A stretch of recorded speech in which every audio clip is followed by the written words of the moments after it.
Legends never stroll toward the ropes. They migrate. They're like elements pulled by gravity. On 20 July, that gravity will be almost visible, swirling over a squared circle where time's fingerprints rest on every turnbuckle. Luck to both men.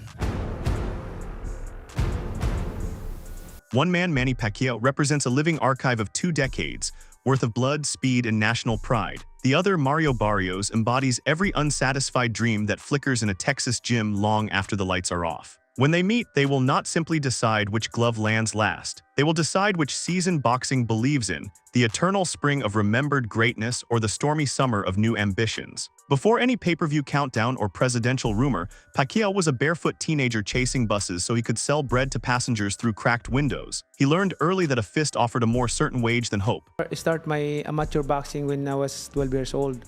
And then I'm applying for a Philippine team to be part of the Philippine team to going to Olympics. Yeah. His first trainer wrapped his hands with recycled tape, whispered the Lord's Prayer, and pointed him toward a heavy bag stitched from discarded rice sacks. Manny did not bother imagining global arenas or Senate seats. He imagined dinner. Every jab represented calories. Each right hook was a promise to his mother that tomorrow's rice might be served warm instead of cold. Years later, the boy who once shadowboxed under flickering street lamps stepped into the brightest spotlight sports can offer. Las Vegas on fight night. People remember the left hand that cut through Marco Antonio Barrera and the storm that retired Oscar de la Hoya, but before any upset, Manny fought the scales. As he climbed 7, then 8 divisions, he searched for that precise place where speed survived while power arrived. Don't shadowboxing like that.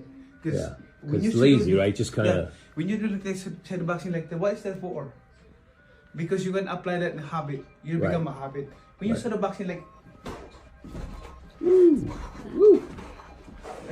Sports scientists would later label his physiology anomaly. Manny simply called it hunger wearing muscle. The hunger stayed, but the face changed. High cheekbones that once looked hollow now carried the weight of national expectations. Politicians sought photo opportunities. Pastors asked him to speak. Children lined streets for a glimpse. He built mansions, churches, basketball courts, and scholarships, but part of him never left the plywood hut in General Santos. Even during Senate hearings, he could still hear trainers in Tagalog shouting footwork commands. That dual citizenship between glory and scarcity created a man uncomfortable with idleness. Retirement never stuck because appetite never vanished, and so the ring kept calling. Was he excited when he found out that you wanted to fight him? I'm excited because he's the champion, so I'm excited to become a champion again. Yeah.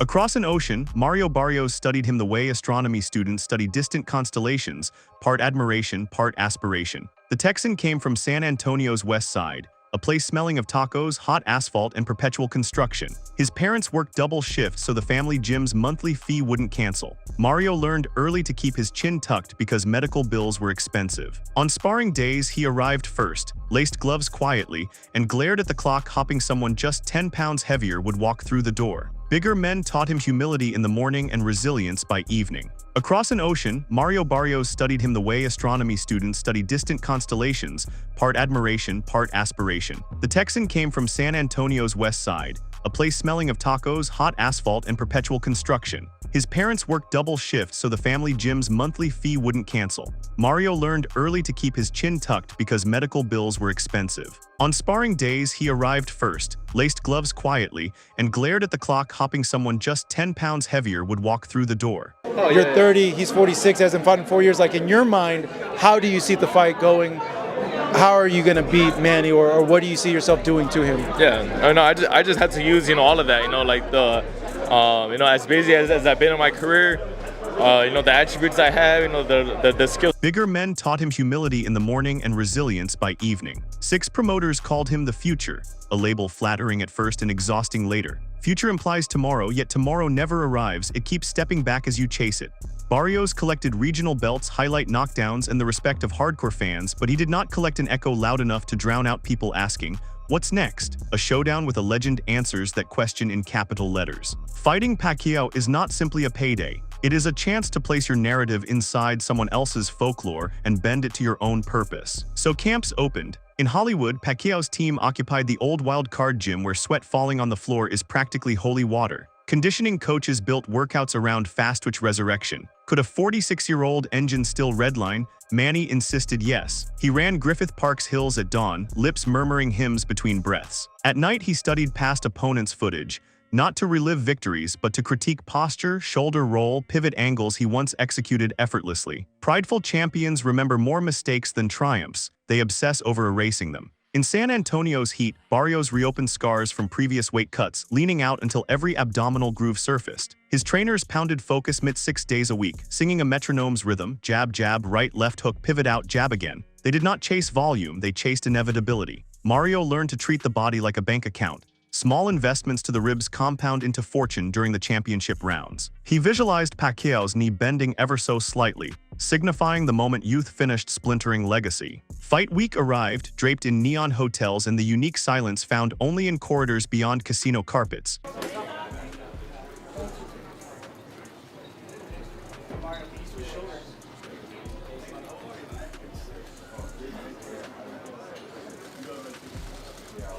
Reporters hunted quotes, gamblers hunted certainty, both left hungry. The narrative wrote itself. Can Manny reverse time one more night? Can Mario turn prophecy into memory? Microphones demanded simple answers. Boxing rarely provides them. Still, networks rehearsed impossible statistics. Pacquiao's punch volume at flyweight, welterweight, super welterweight. Barrios' knockout ratio above 140 pounds. Numbers felt authoritative, yet inside a ring, mathematics bows to momentum. At the grand arrivals, Pacquiao's entourage filled an entire ballroom with laughter, Tagalog instructions, and the smell of adobo. The question was playful, but the point firm. Legends can be asked to pass the torch. Sometimes they are forced. Cameras tried capturing tension, but the tension lived between camera shutters. Barrios kept hands loose in his pockets. Pacquiao clasped palms like prayer. Two men, both respectful, both privately imagining the other unconscious. Weigh-in day is boxing's dress rehearsal. Skill first, confrontation second. Manny stepped on wearing only colors of the Philippine flag. 146.2 pounds flashed, the crowd roared, and a grin spread that belonged to younger versions of himself.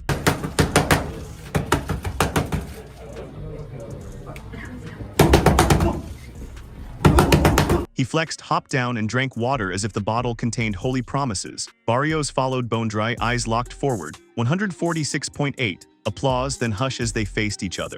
No insults, just measured gazes. Pacquiao's shoulders rose and lowered with veteran calm. Barrios clenched his jaw, tasting the future like it was already upon his tongue. Night arrives, the arena hums electric, each bulb vibrating above a tapestry of flags. Commentators unwrap cliches, but cliches exist because some truths repeat forever. Anything can happen. Styles make fights. Father Time is undefeated. Those lines fill air until the fighters appear. Pacquiao enters first, as contractually agreed, a champion's humility in a challenger's role. Choir music plays, fans sing along, and thousands of phone screens glow like modern candles worshipping a warrior saint. He steps in, bows toward each corner, and kneels briefly, eyes closed, perhaps to talk with every child still selling bread in General Santos. Barrios' entrance feels colder, deliberate. Hip-hop bass rattles banners overhead. His walk is slow but not theatrical. The rhythm suggests mathematics, each step counting the seconds until liberation or heartbreak. He touches the top rope, leaps inside, and jogs in a circle, arms pumping long, limber piston strokes. Cameras zoom. His pupils never leave Pacquiao. There is curiosity, but no awe. Only the professional recognition that across 12 rounds, one man must peel hours off the other's life. Round 1 rarely decides outcomes, yet it often writes mood music. Manny immediately tests distance with a southpaw jab, dashes outside, then snaps a left to the temple. The crowd gasps, surprised the signature flash still exists. Barrios answers not with panic but with calculus, one step back, jab to the chest, subtle right uppercut that whistles past Pacquiao's shoulder. Speed meets length, angles meet measured geometry. Bells ring, stools slide, and early theories populate social media. Nostalgia seems alive, but youth has not yielded. Between rounds, Freddie Roach reminds Pacquiao to rotate clockwise, steal inside position, and exit under Barrios' jab. Meanwhile, Barrios' corner emphasizes patience. Legends build traps they warn don't reach. Round 2 sees Manny storm in flurries, 3, 4, 5 punch combinations, then pivot left.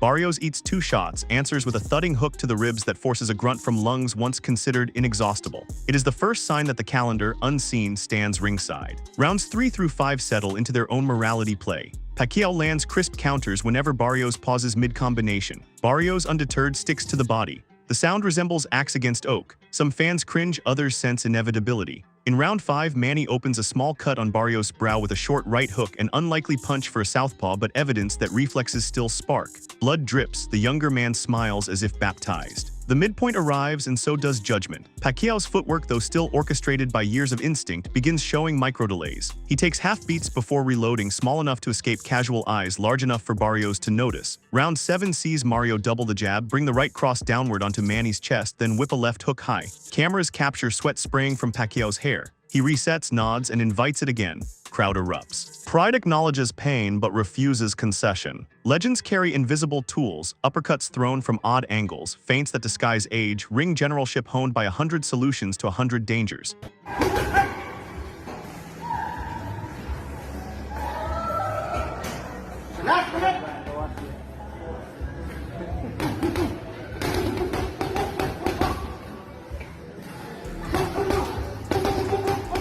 In round 8, Manny uses every trick, shoulder fake, glance down, rocket straight left upstairs.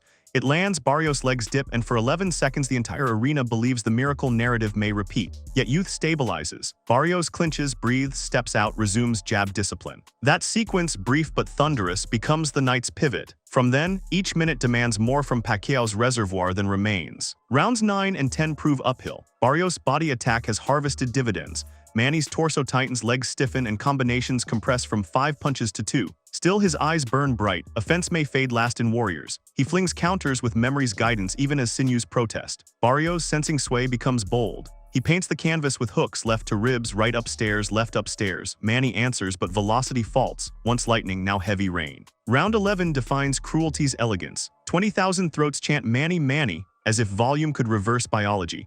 His corner begs for angles. He tries, but Barrios meets him with a sharp right uppercut followed by a crisp left hook flush on the jaw.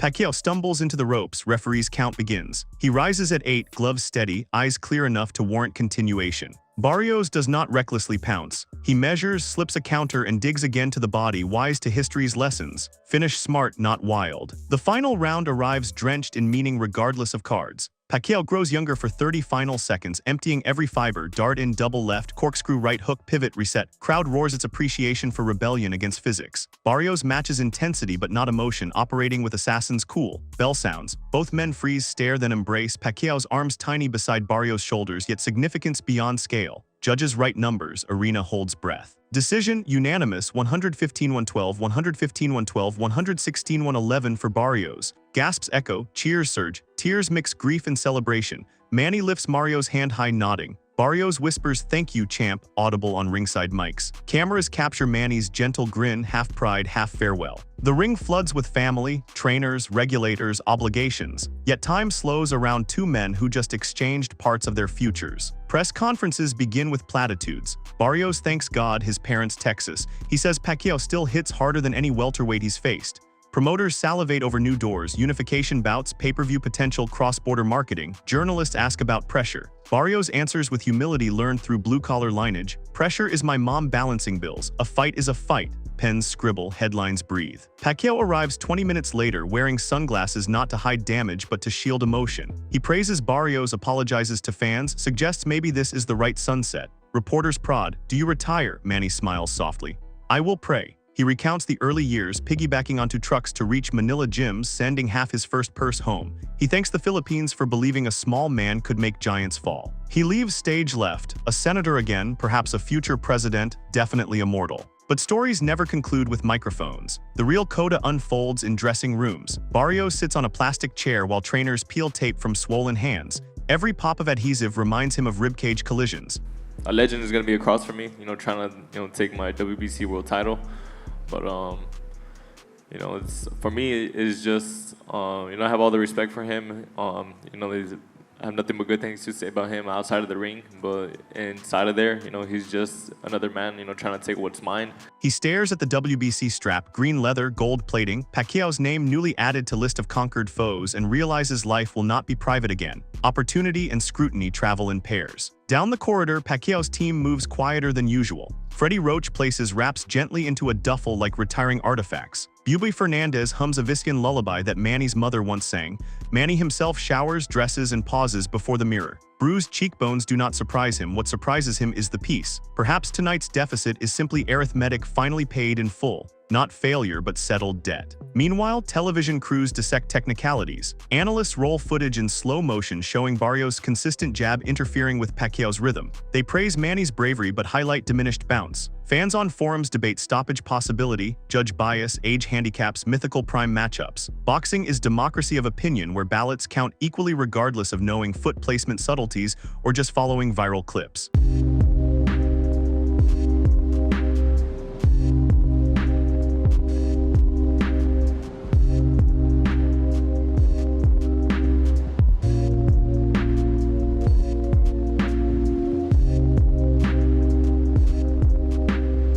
Overnight, Barrios' social media explodes. Follower counts triple. Endorsement offers populate inboxes. Morning talk shows request appearances. His sisters text jokes about moving the family into a bigger house. Mario smiles yet understands that beating a legend is not a finish line. It is an entrance fee to a circus whose spotlights scorch. He will need thicker skin than any headgear. In Manila, Sunrise finds jeepneys painted with Pacquiao decals still honking. Newspapers headline, "Thank you, Manny." People debate politics less harshly for one day, unified in gratitude. Children mimic his southpaw stance in alleyways. Loss changes none of that. Legacies carved in collective memory do not crack from a single night's verdict.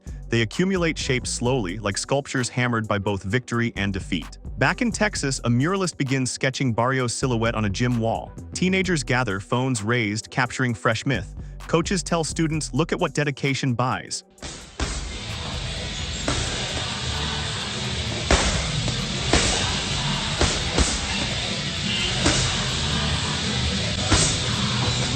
Yet they also warn, beware complacency. The sport loves eating its heirs. Barrios, aware, returns to roadwork before interviews. 5 miles under dawn's humidity remind him nothing gets easier, only stakes grow. Pacquiao flies home 2 days later. At Ninoy Aquino International, crowds chant, wave flags, cry. He raises both hands, bruised yet triumphant in spirit. Reporters ask again about retirement. He deflects, citing family first, country always. Cameras follow as he visits a children's hospital unannounced, bringing toys and stories about believing bigger than your circumstances. The best fighters know communities nourish them. Offering nourishment back is balance. Promoters pivot quickly, contacting Barrios' camp about potential unification with champions holding IBF and WBA belts. Barrios asks for 1 week's rest, then he will listen. Money matters, but so does timing. He studies footage of potential foes, noting tempo differences, vulnerabilities high on the right side after exchanges. He is already building blueprints while bruises remain purple. Champions plan forward, journeymen reminisce. Mario refuses stagnation. Across the ocean, Pacquiao sits on a porch in Sarangani province listening to ocean surf. He thinks about appearances on Senate floors and whether his voice still resonates. He thinks about his mother's cooking, his children learning ministries, his wife's quiet prayers. He also thinks inevitably about the smell of canvas, about adrenaline that only rings supply.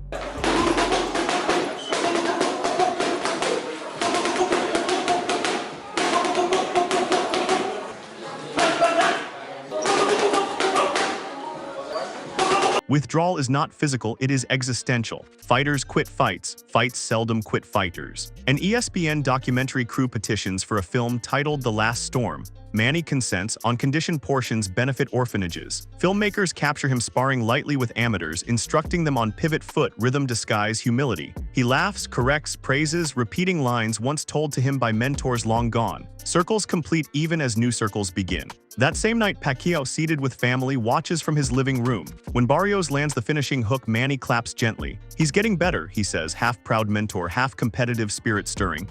Jinky smiles, sensing the itch. Manny shrugs, sips tea, and turns conversation to tomorrow's Senate hearing. Yet his children notice subtle twitches in his knuckles, lonely for raps.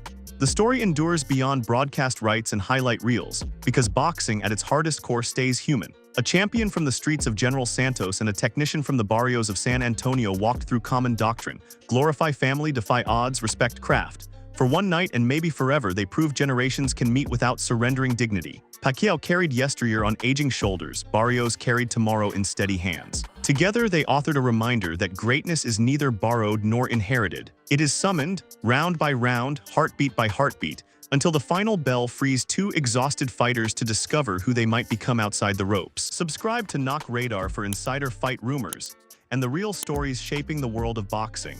Drop a comment below, let's hear your take.